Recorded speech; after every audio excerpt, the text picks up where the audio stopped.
Hi, everybody. I'm Curt Doty with RealmIQ. This is our podcast, RealmIQ Sessions, where we talk about everything AI with AI leaders from around the world. Today's guest is Lauren Wallett, all the way from London.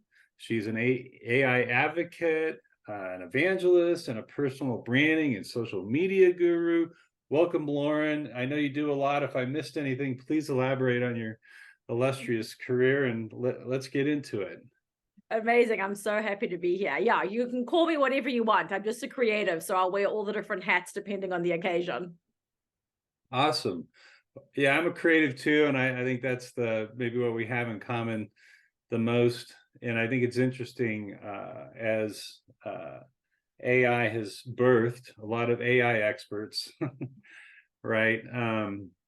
From seemingly from out of nowhere. And what I find interesting is I'm most interested in people who have an existing pedigree of success or track record doing this type of work before AI entered into the fray, and then synthesize how AI can help you and your own creativity and or your clients' work. And I just think there's a lot of newsletters going on and chat GPT cheat sheets that are done by basically someone who's not even good at infographic design that just decided to start a newsletter. And it's like, okay, but what were you before?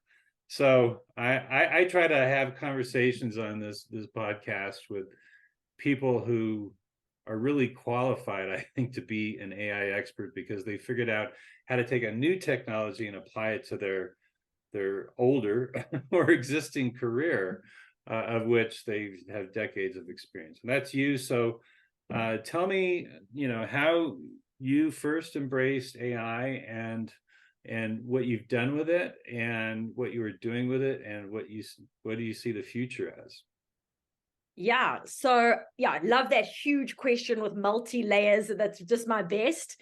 I think that AI is a tool to help you accelerate and amplify everything that you are currently doing and want to achieve in the future. So as a creative person, I like to expand into lots of different dimensions, usually simultaneously. And what AI has enabled me to do is to do that a lot faster. So when you have a creative insight, it comes to you fully formed, but then you live in the world and you have to take it step by step and all these stages and build the teams and slowly assemble a thing. And you've got to really find that personal motivation to keep going, keeping your eye on the thing which you saw so crystallized and formed in your mind. What I love about AI is that it shortens that distance. I can think of something and I can do it. It's still not as fast as I would like it to be. So I started building a custom GPT on Friday evening. I thought it would be done within 30 minutes and I could load it up. And then I kept having bugs. And then I maxed out my time and I had to wait an hour. And then it was bedtime and I had to wait. And so even that I found frustrating. And then this morning I wrapped it up over coffee. I built my GPT. It's called GP Tarot. So it's a tarot reader in your pocket, and it just does a lot of the things I would do as like a professional tarot reader, but it's a lot of energy to do that for people. So I was like, let me just train a GPT to do what I would do for free. Someone can enjoy it over their morning coffee. But there were so many like little bugs and things, and then it was timing out. So even though it works at the speed of light and can then create all these custom visuals based on the tarot spread of how that applies to your life, so you can see the insights visualized for you. I mean, really, truly magical things that this thing can do. It's still like ran out and I wanted more. So I feel we're at a good starting point for AI, but it's not where it could be, because a creative person is always going to want everything times 1,000, faster, more, bigger, GPTs at once. So it has helped me a lot, but I love the fact that we're really just at the beginning. And I think for anyone with a vision for the future or a clear perspective or philosophy that they would like to see lived out in action, not just theory, but the practical application of ideas, AI really helps us to manifest these things in reality, because we can show others what we mean. They can play with the thing we've created, and it's not just locked up for certain people who have the information. It now becomes a play tool that anyone can experiment with the tool, even if they didn't create it. So AI has helped me tremendously just to get those ideas faster at speed. when I first decided to move into software after 20 years of being in marketing and entrepreneurship, of like having businesses, selling them, working with global companies, working with startups, doing that whole thing internationally, AI, or ChatGPT, should I say, came out, in December, when I had started this concept, this idea, November, working on it. And I realized that a lot of what I thought would be quite complex for me to do was extremely simple. And that continues to improve. Like, the tools that exist help me to amplify what I'm trying to create. So far, nothing has replaced what I'm trying to create. Certain things I think are major distractions from someone's perspective, because it's like the shiny object syndrome, where you think, oh, that's cool, but it actually diverts you from your primary purpose, which is creating something of value and impact. But it's fun to explore that. But AI has definitely enabled just, the speed. And I love the ease and the speed for any creative pursuit. Cool. Now, you mentioned software development. Tell me about how you made that transition from being a service provider to actually developing software. And what's the name of your product, and tell us about it. Sure. So the software is called Creatrix. It's a SaaS tool. It's an AI super tool, your all-in-one content marketing generator. It's not just generative AI, although that is a part of it. It also includes creative direction, predictive analytics, and audience sentiment. So the tool is the culmination of everything I've been working on for 20 years, both as an academy owner and an agency owner. So with the agency, I was doing that services work for people, coming up with a strategy, implementing it, managing it, taking the analytics, iterating on the plan, creating the new content forecast, like tons of different roles into one different agency. And then with my academy, I was training small business owners. How do you use marketing to amplify your business? How do you use creative content to cultivate a community, test out multiple different offers, and scale, whether that's products or services? The software, the AI, now takes the agency and the academy rolled into one at scale and for exponential growth. So where I had thought that initially it would be a beautiful foundational support piece to an existing agency model, it can also be used by individuals. And the first model that I built, I've actually sold to an individual who is using the model to build her entire agency on top of, like a foundational piece. So to give you a simple overview of how it works, you take any social media URL in the world, you pop that into the Creatrix model, and then it starts its process of connecting with the API, gathering all the data, sorting all the posts, ranking them in terms of audience popularity, and then creating for you a visual audit. So the top 10 posts visually explained that you can then swipe through and either make your own notes or get AI to pull your notes. This is where I suggest the 20% of human touch comes in, because human insight just helps you have your own artistic direction where you get into the generative part. So I see this tool as really enabling you to scale your own artistic vision, thinking of yourself as like a movie director, like as Wes Anderson or Tarantino or ever. Like, your style, Curt, will be different to Lauren's style, different to Haley's style. So our interpretation of this post, even though all our insights will be true, will pull on different relevant details. So you write down a couple of words of why this post works, and then those insights get combined in the drawing room and get turned into any marketing deliverable you want in the world. So do you want ad copy, a script, a podcast, a book, your captions for every single post, an entire strategy? Do you want a competitors report? Like, if you can dream it, Creatrix can do it. And that's why it's not like normal software, it's a custom model. And I don't know how to say this any more simply, but it's like having a baby dragon. It's like having your own pet, okay? It's like an avatar where you pair with your creature. Like, you plug it in and it becomes yours, and no one's Creatrix will be the same. Everyone will ride it differently depending on what they want to create. But once they've built it, you can literally sit back and touch a button and it'll create whatever you want from a pinnacle of excellence, because it has only taken a tiny percentage of the top 10 posts over the entire time span that you've audited. And those tiny insights are now used to leverage way better content or way better product insight or audience sentiment. So the whole principle is starting with less and starting with quality instead of traditional generative AI, which is give me an idea and it'll give you some generic idea. And as you can see now, everyone's doing that. Like everyone can do average. We need creative excellence. I So you love want to that. start from the excellence. I love that. Everyone can do average because, I call it the sea of mediocrity. 100%. We're drowning in it. And how many, monkeys in space helmets can you look at? And, it's great that you can play with it. And it's like, but really, I have another phrase called play with purpose. So if you're in this adoption curve, playing with purpose means, no, I have a specific outcome that I'm trying to get, and I'm trying to do multimodal or platform hopping exploration to get the results that I want. And by doing it with purpose, you're trying to solve a specific problem, and with your growing learning of these platforms and what they offer, you're finding the best solution with the results that maybe matches what is in your head as that kernel of inspiration.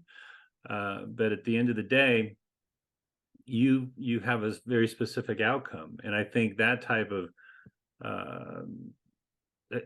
playing around, whether you're true creative or if you're, I don't know, you could be an auto mechanic and just want to do car drawings, whatever.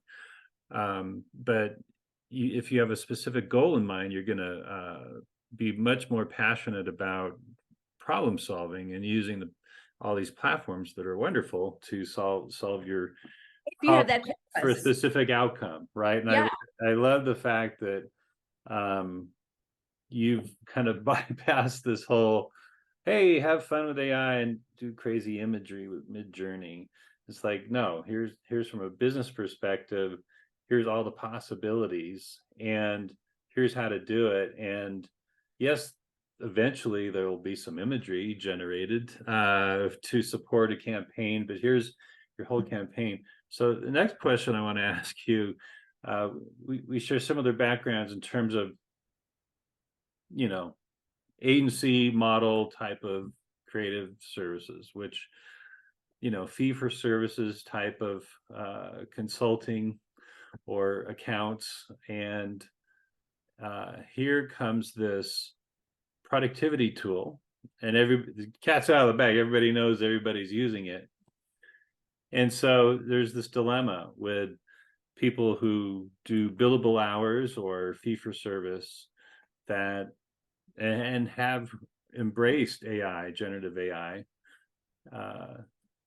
So the client, I'll wear the client hat. They're saying, oh, you're using that AI stuff. Cool. So that mean your prices are coming down because you can do it so much more quickly? And the design community, I feel, has to hold strong that our value lies in not how quickly we can do these tasks with or without AI. Our value lies in our years of experience, the solutions, and these tools are actually helping us perform better for you, Mr. Client, and do more for you, Mr. Client, Mr. or Mrs. Client. And, there's this delicate balance. There's also this furor over non-creatives saying, hey, cool, I don't have to hire an illustrator anymore, a photographer, designer. I don't have to talk to these creative people who are always trying to upcharge me. I've heard that argument. It's like, okay, I never want to work with you, okay, because you don't value what creative people actually do. So how do we as creatives combat this narrative out there and still hold our ground in terms of proving ourselves of having value?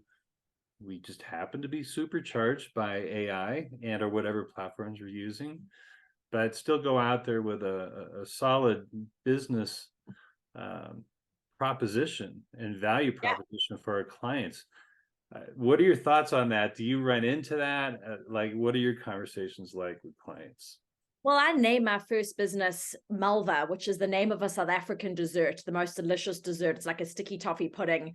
and I reopened my agency this year to prove the Creatrix model for clients. And I named it Malva for the simple reason that the proof is in the pudding. I'll show you my results. My results will speak for themselves. It's about impact. It's not about how long it takes me.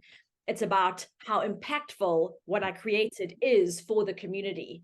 Now, when you become a master at something, if you look at any master sportsman or creative or artist, musician, they make what they do look effortless. It looks like play. You see a gymnast do something and you think, I could do that, until you try, like, even lift your leg or whatever. It's impossible for us.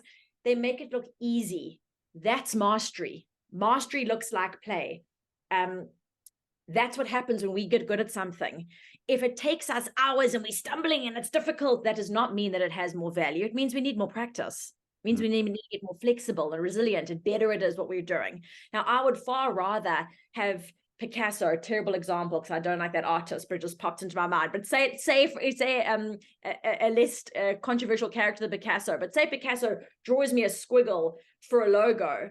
I would far rather have his 2-second squiggle than someone spending hours working on something and they've got no artistic talent. Like, if it comes out of you fully formed, amazing. I would rather save my time than the back and forth. The idea of time for money is one of the biggest insanities I've ever seen in the world. It makes absolutely no sense that something should be more difficult for you, so you should be compensated more, well, better for it. That means that you should hire me to be a sports person. That's insane. Like, because it would be so hard for me that what, it's more valuable? No, it's opposite. It means I'm not in the right lane.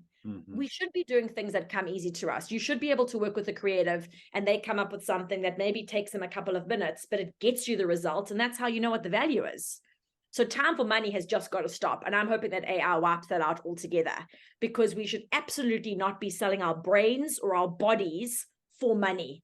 That just means that we are the tool and we are not the tool. We are the ones wielding the tool, using it to our benefit. We are the architects of what we are creating. We're not meant to be the bricklayers. Get AI and software and systems and tools to do the grunt work for us. That's not what a human is meant to do. We're the creatives. So that's what I see the value as becoming. And any person who wants you to take a long time to do something, I mean, sure, if that's I mean, I wouldn't work with people like that, but if they want it to take long, then you can just say, sure, it's going to take 2 weeks, and give it to them in 2 weeks. Delay the process, make a prettier proposal. Some people don't understand that something can come out and be outstanding because they don't know what outstanding even is.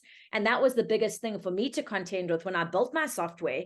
It overwhelmed me because it used to take me 2 weeks to do a client audit. And suddenly it was done in 2 seconds. And I actually didn't know what to do with myself. So I just like, it was too fast. I had to emotionally catch up to my creation. And then when I did, I realized, okay, you have the results of the grunt work, but this is the starting point. What do you actually want to do with this? How do you want to design it? How do you want to make this digestible? What are the most interesting aspects of these answers? Because they're all here. You could ask a million questions. What are the 3 most vital questions? Do you put those in a blog post? How do you package them? If you think of Tiffany's packaging, they make a simple bracelet or a ring look so valuable because of the whole experience of that branding. Now, you could take a diamond and wrap it in newspaper and it would still be as valuable, but it wouldn't be as fun to receive. So how do you put that Tiffany's approach on something you've created? Because the answer's there. So now it's time for elevation. And that's where the time and spaciousness is needed, that my grunt work was done. And I could start to think, what do I really want to do with this? How do I expand this into something that hasn't been quite done yet? And that required a lot of walking and resting and dreaming. And suddenly my output started to become a lot more interesting. And I don't actually need to do more audits with my software, even though it can, even though my software could do 1,000 audits, but I don't know, every couple of minutes, I do like 1 a month, hey? Like I barely touch it, because the rest of the time I'm playing with the gold that's been extracted. I'm creating those gems, those jewels, the jewelry. I'm creating the value from the raw material. Right. So you're reaching a higher level of creativity because you're not being that bricklayer. and doing Exactly. the grunt work, or hiring someone to do the grunt work, hiring a researcher or a data analyst. You're able to do it very quickly. And then what do you do with that information?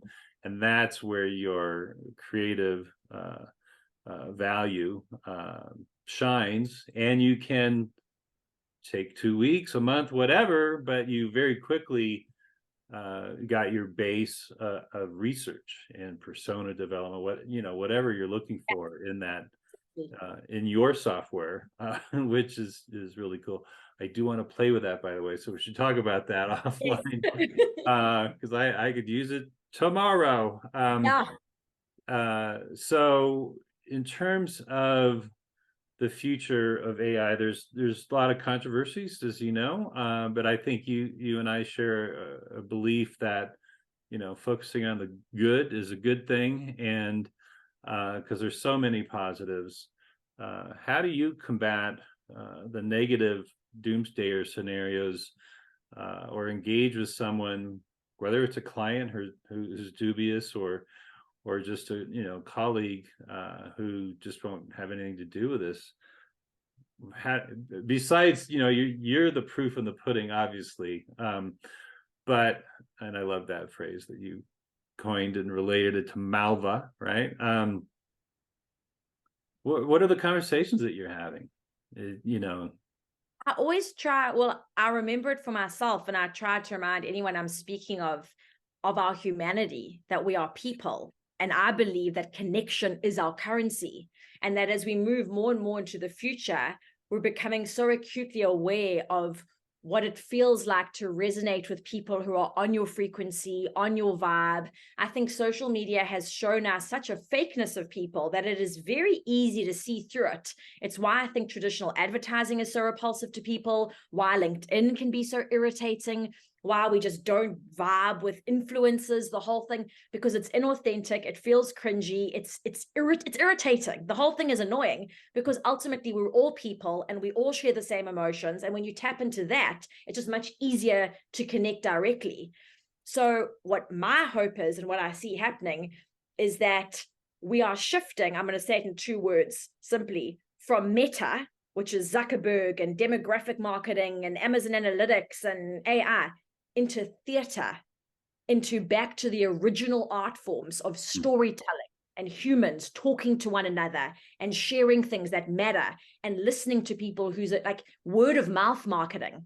Like, we are so inundated with everything out there. I'm not going to listen to, I don't believe it, the stuff I see online. But if you tell me something and I know who you're associated to, and I've got a relationship with you, I'm going to listen and trust you. So that's becoming more and more prevalent. So now, how do we do that with our services and our products? How do we make it more human? How do we make it more community driven? Because the other stuff is just ramping up. If we thought social media was that sea of mediocrity, AI is like sewage. Like, there is so much, because everyone can do everything and they can do it times 10, but very few people have an original voice or a perspective. Everyone is churning the same drivel. So we're going to become even more blind to that stuff. When everyone's got access to Midjourney, you need to be the person who is doing like art drawing, like graphic design with your hands, the written word. I was playing around with these generative AI tools of how to make videos, product videos for Creatrix, and I did the robot voice and had all these flashy images. And what's the result of one of those videos? Nothing. No one liked it. When I'm walking down the street, or thinking of something, or drinking my coffee, more people respond to that. That's not even high production value, but that's real. And it's like there's resonance there. But then I can think to myself, well, what is something I truly love? What is a transcendent connective point or perspective? And I thought, dance. Maybe I could hire a dancer to dance Creatrix. Show me what it feels like when you're pulling all these things together and generating something and birthing these deliverables. And I was moving around the room, and like, it was suddenly so much fun. Got a dancer, and we've been choreographing the Creatrix dance. And I'm going to put it up on stage. Now, that filmed and that shared on social media, far more engaging and entertaining than me being like, are you tired of making your content? Get correct, blah, blah. You know, like it just, who cares? But if you see a dance, maybe you'll be intrigued enough to be like, this is outstanding. What is that? What does it mean? How does it apply to me? If you can make someone feel, you can move them to action. And if you can move them to action, they are far more likely to spend their time with you and spend their money with you. So we got to get back to humanity. We've got to get back to the arts, because that is the only thing that has longevity.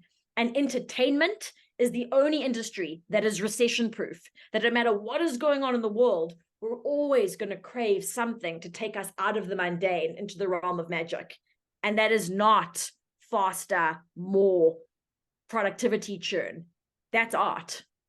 Yes, no, and I love your analogy. We need to move from productivity to creativity, and Yes. that's a pendulum, right? And I think that the first part of the AI pendulum was the immediate utility that was available to anyone with a computer screen that interfaces with a computer screen, had these tools, and they're playing, hey, look what I did, hey, look what I did.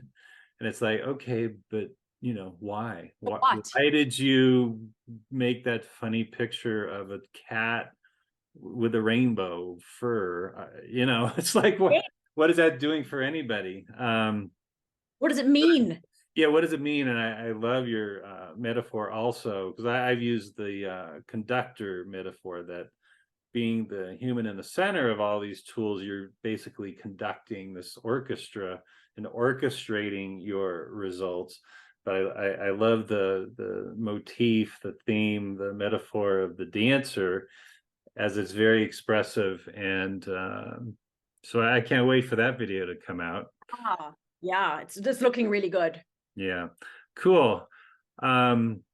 So tell me more about any new kind of product releases that you're excited about or ambivalent about. There's just been so much happening, even just within the past 7 days, that pick and choose whatever you want to talk about, because there's so many things that happen every day. Yeah, I'll speak about GPTs because that's just come out and I'm just thrilled about that. So as you know, there've been a lot of companies that have been riding on the coattails of what these bigger companies are doing and kind of taking what they do and wrapping their own interfaces around it, but the meat of it is nothing. It's like it's just little lies. Like, and so it's good packaging, but there's no substance. And there's a lot of companies that have been saying, we can build your AI, or we can build your chatbot, or we can do this for you.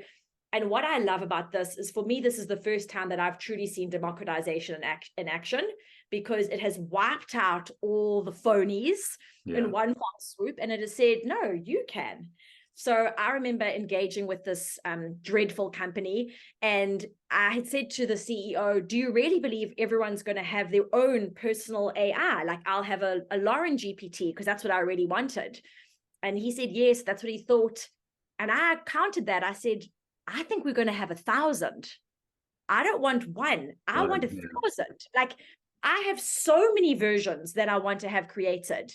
And when I pivoted Malva from a physical space that had first started as a showcase creative space in South Africa, and I moved it into an agency, the event that I did for that shift was in this coffee factory with a huge art gallery installation we did. But I actually had this huge box to think out the box, this big wooden box stage created. And because everything was very art infused, and the back wall was the emblem of Malva, which is the M and V, making that heart shape. And everyone came in and they were all given dot stickers. And a sticker was to represent you, your business, your book, your passion, your hobby, whatever your creations were, however you identified within your creations. And you went and you stuck it all over Malva. And it created this explosion, this confetti of creative celebration and chaos. And how beautiful it is when we all come together. What a celebration that is. And that we are all more than just one thing. And we can be multifaceted. And that's absolutely glorious in its messy chaos. Like, love that. And that's exactly what I see happening now with these GPTs. I get to have GP tarot. Now, I have nothing to do with tarot in my day-to-day life, as I said, but how glorious to have a GP tarot. I've got Reimagining Business, your alternative business mentor who gives people all the advice that I would typically give. It's just trained on my book. I can have all these different GPTs living for me and doing all these fun things. If you have perspectives and points of view that you are definitive about, if you know what those things are. And for so long, we've all been told, but you have to be one thing. You have to be one thing. Like, say I was just a coffee drinker. Like, all I did was drink coffee and talk about coffee shops. I'm only allowed to be that. But of course, we're not only allowed to be defined as one thing. I can talk about coffee obsessively. I can make candles. I can be obsessed with plants. I can love travel. I can do theater. I'm just listing things I like right now, you know? Right, sure. Literally, all of those things can be their own GPTs. And I can find multiple communities that can then interconnect. Because often online, people will find me from one thing and then realize, oh, she does that. And it all links back because there's this golden thread of creativity that is connected through everything I do. And every person has that. Even if what you're doing seems so far apart, there's actually something pulling it together. And I think that's your heart, your art. Right, art, your soul, your it's your artful soul, right? Yeah, that's the thing. So like, let's not pretend that it's not the exact same thing, but that thing is magnificent and has huge magnitude. It can't be limited to a word or a certain line or vocation. It comes out in all ways. So, for example, and I've been doing this my whole life with all my businesses. I could dance what I'm saying, what I believe. I could sing it. I could paint it. I could make it into businesses, into books. It's going to come out in all the ways it's going to come out, which is this fundamental idea that we are more than just one thing and that we are here to expand into all of ourselves in every endeavor. And that business is an extension and expression of who we are, just as all our art is. So GPTs are just giving us all that freedom. And I hope that everyone goes out there and makes 100 of their own. Yes, absolutely. Make it. How delightful. This conversation is so inspiring because I have a few businesses that I've launched, and some have failed, honestly, and some are in their early stage, some are more mature, and I worry at night, like, am I too diffracted as a brand of myself? Am I not focusing in the right way? When in fact, like you said, I have all these interests. How can I make them known to people and monetize it in ways that I can, because I'm a solopreneur and I'm not bound by any corporate guidelines of what I can do with my time. And so it's so inspiring to hear you talk about that. And thank you so much. Is there anything you want to plug, or any speaking events, or anything you want to? We're entering our end of our little podcast here, so plug away if you have anything to mention. I write a lot of blogs on a lot of subjects. So if you're interested to know more about what I think, createbusinessacademy.com is my business academy. It's got a lot of alternative advice, tons of free resources and things there. My own website, laurenwallett.com, has links to all my main businesses. So that's a good central point. And that blog really has details exploring the future, a lot about creatrix, beyond productivity, tapping into some new age, futuristic things. And then if you want to hire my marketing services agency or media services, that's at ilovemalva.com. And that's like full service agency. So there's lots of various ways. Otherwise, just reach out on LinkedIn or Instagram. I mean, I'm all over online. Awesome. Well, listen, thank you so much, Lauren. I would love to have you back, and really enjoyed this conversation. One of my favorite so far. And those for you who are following us here at RealmIQ Sessions, thanks for tuning in, and catch more of these sessions on your favorite podcast platforms as well as YouTube. So thanks, and thanks again, Lauren. Have a great day. Thanks, everyone. You can now catch RealmIQ Sessions on your favorite podcast channels, including Spotify, YouTube, Amazon Music, Google Podcasts, Apple Podcasts, and iHeart Podcasts. Or listen to the full sessions at curtdoty.co/RealmIQ. If your company is interested in reaching an audience of AI professionals and decision makers to promote your event or product, we do have sponsorship opportunities. If you enjoy these discussions on AI, please push that subscribe button below. I'll see you in the next video.